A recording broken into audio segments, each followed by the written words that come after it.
Hi, this is Sandra back with the second part to my fun with fonts, or otherwise entitled What Else You Can Do With Them, I think.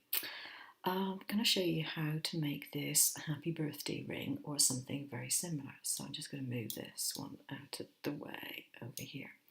Now you notice I have this letter H here, and the reason I have kept it is because if you go to your font style with that selected, it'll tell you what font it is.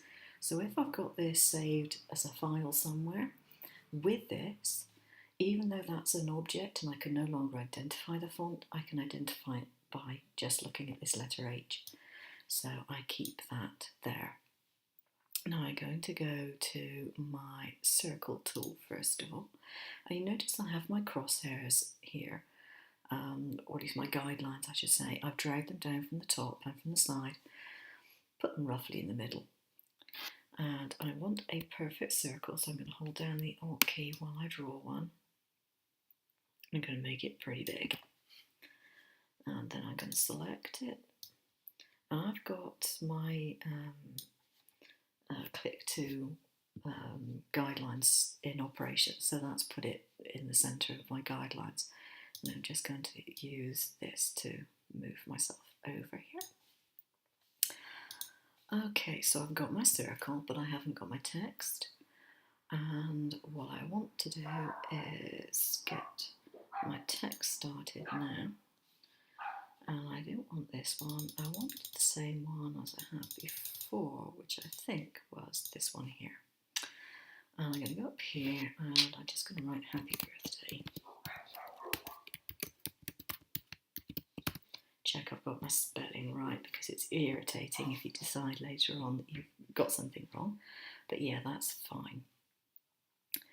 And what I want to do is to put that just at the top here, and there's a very good reason for that, because I want this to go round my circle about 4 times.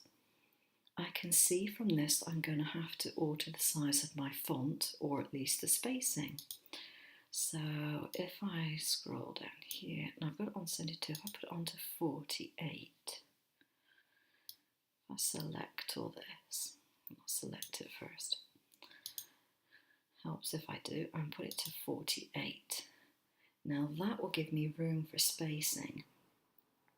I could possibly go a bit bigger, but I don't want to go as far as 72. But I'm quite happy with the idea of having a reasonable space in between there.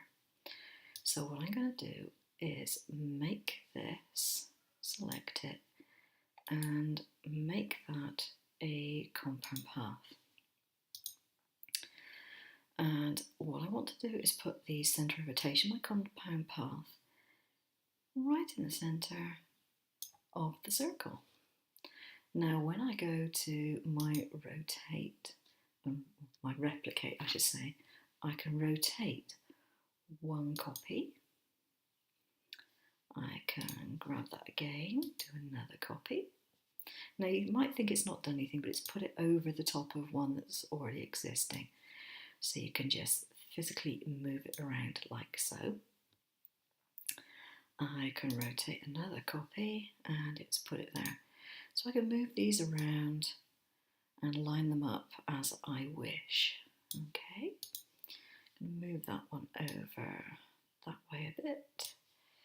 Move that one over a bit. And I'm just using these guidelines here to roughly make the distance the same. Now if I pull these corners here, you can see it will take it off of the line, because I'm adjusting the size, I'm not adjusting the font size.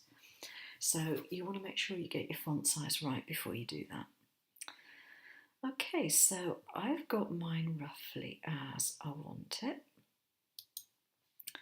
And what I want to do is select my circle, and I want to do an interior offset. And I want to make that, oops, it's very fast this. Okay, got a small offset there. So I'm going to select the outer one and my Alt key and select the inner one. Right click and make that a compound path. Now, what I can do there is select everything, go to my modify and click on my weld, and you can see that I've got my happy birthday welded to my inner ring. Now, one other thing which you do need to do, because it's got eyes in it and you can see these little eyes are not joined in somewhere, is make sure that everything is selected.